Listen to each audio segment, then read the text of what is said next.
Olá, alunos do nono ano, tudo bem com vocês? Estamos aí mais uma semana com os planos de estudos tutorados de Minas Gerais, os PETs. Agora é o PET 2021. Essa semana 3 do PET 2 do nono ano. Lembrando que no final do vídeo tem uma playlist com todas as semanas do PET 2021. Tem vídeo novo aqui no canal todo domingo. Por isso, já se inscreva no canal, curta esse vídeo, comenta aqui embaixo e também compartilhe com os colegas de vocês. Beleza? Então, pegue seu caderno e vamos juntos fazer as atividades dessa semana. Essa semana a gente vai falar um pouco sobre as políticas indigenistas no Brasil entre 1900 e 1967. Então a gente vai ver como as populações indígenas foram tratadas pelos governos brasileiros aí. A gente começa com a criação da SPI, Serviço de Proteção aos Índios.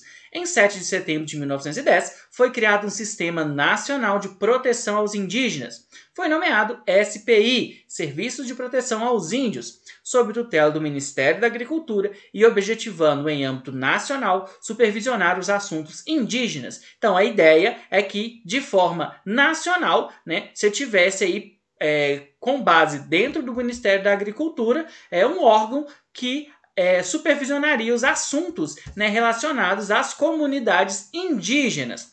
Logo na criação da SPI, ela já vai enfrentar alguns problemas. Quais vão ser eles? Primeiro, as lideranças estaduais viram o serviço como um instrumento de centralização política do poder. Então, já haviam algumas discussões aí no Brasil sobre a centralização política, sobre a independência dos estados, e quando, nesse serviço de proteção ao índio, ele é criado de forma centralizada no governo federal, essas lideranças estaduais vão questionar isso, vão questionar se não era uma forma de centralização política aí, ok?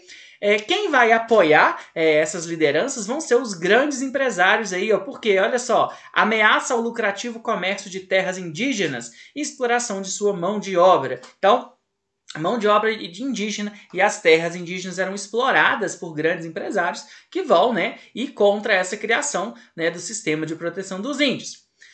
Além disso, a criação desse órgão vai também sofrer uma oposição dos religiosos, que consideravam como um sacro direito a catequese dos pagãos. Então a Igreja Católica, desde o início da colonização, lá quando o Cabral chegou aqui, eles já se viam no direito, eles acreditavam que eles tinham o direito e o dever de catequizar os índios. E esse órgão seria uma tentativa de tirar um pouco desse poder. Então a Igreja Católica vai ver isso como de forma negativa. Pessoal, esse aí é o Marechal Rondon. Ele foi um militar brasileiro que realizou durante toda a sua vida o trabalho de sertanista. Ele foi o primeiro diretor da SPI. O Marechal realizou a exploração científica em regiões do Mato Grosso e da Amazônia, além de ter trabalhado na construção de telégrafos e realizado importantes ações no mapeamento dessas regiões, consideradas na época bastante inóspitas. Também ajudou a estabelecer as primeiras demarcações de territórios indígenas. O Marechal Rondon ele vai ser muito importante na relação do governo com as populações indígenas. Ele sempre pregando que deveria haver uma relação pacífica de aproximação entre o governo e essas populações. A questão indígena no governo Vargas. O governo Vargas estava preocupado com a unificação nacional, com a defesa territorial e a configuração racial, sustentando, portanto, o indígena como um contribuidor inestimável à formação histórica e cultural brasileira. O regime de Vargas enobrecia os seus tutelados nesse espírito de boa vontade e os dotava de prestígio cultural ao consagrá-los como os primeiros brasileiros. Então a gente começa a ver lá no governo de Getúlio Vargas, principalmente no Estado Novo, que a gente vai ver aí que vai ser a ditadura do Vargas, essa criação da imagem do índio como os primeiros brasileiros, aqueles naturais da terra, que sempre defenderam a terra. E a gente vai percebendo durante a história, pessoal, essa imagem de que o índio precisava ser tutelado, precisava ser ajudado e queria ser ajudado pela boa vontade aí dos governos. Hoje, felizmente, a gente tem aí uma outra visão dessas populações indígenas. Pessoal, a criação da FUNAI, o Serviço de Proteção ao Índio, SPI, funcionou com diversos formatos até o ano de 1967. quando foi substituído pela Fundação Nacional do Índio, FUNAI, em vigor até o presente momento. Então hoje, quem toma conta aí, né, das questões indígenas é a FUNAI. Então, é um outro órgão com uma outra visão aí sobre essas populações. Agora vamos à melhor parte de todas. Vamos aí para as atividades. Vamos lá. Leia o decreto que criava o Serviço de Proteção aos Índios.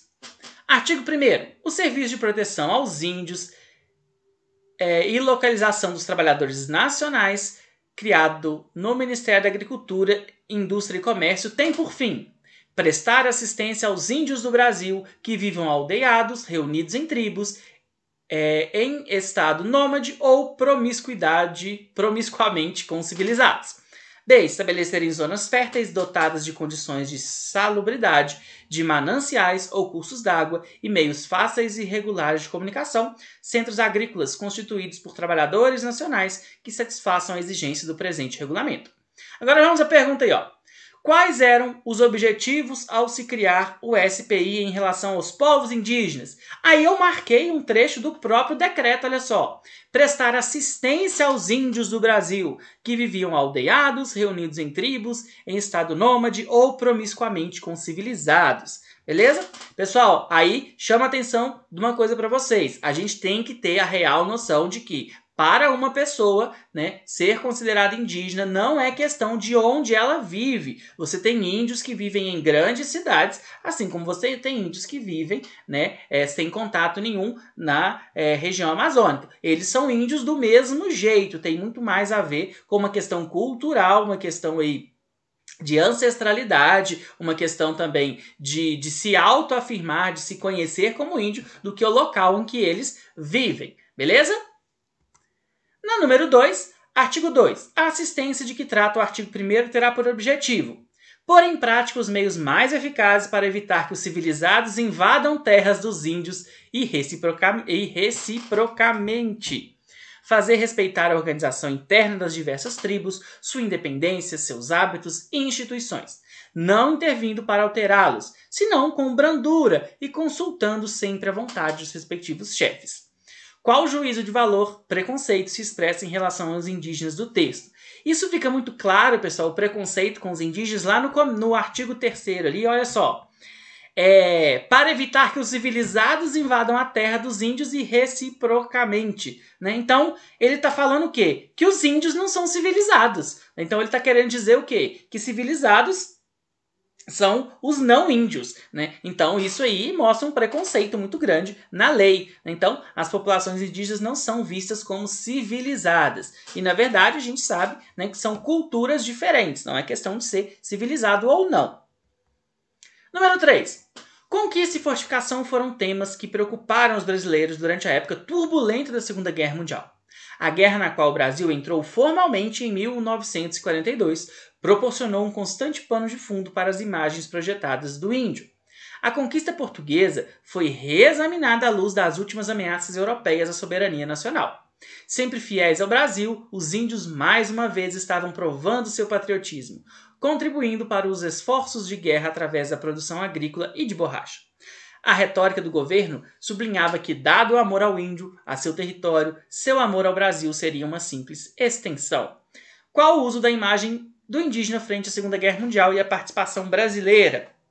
Então a gente vai vendo que o índio, né, se lá no início ele era visto como alguém que tinha que ser tutelado, que tinha que ser alguém ajudado, agora ele está sendo usado, né, para trazer essa figura do brasileiro, né, aquele brasileiro natural, né, aquele que defende a terra do Brasil desde o início, que lutou contra os portugueses. Então olha só, o índio é visto como alguém que sempre esteve ao lado do Brasil contra os europeus. O amor dos povos indígenas pelo território em que vivem seria um sinal de amor à pátria brasileira. Então essa é a imagem que vai sendo construída aí das populações indígenas.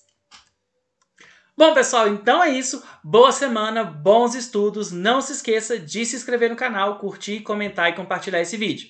E se você viu esse vídeo até aqui, comenta aqui embaixo o nome da sua cidade para eu mandar um salve aí no próximo vídeo. Beleza? Até a próxima então. Valeu!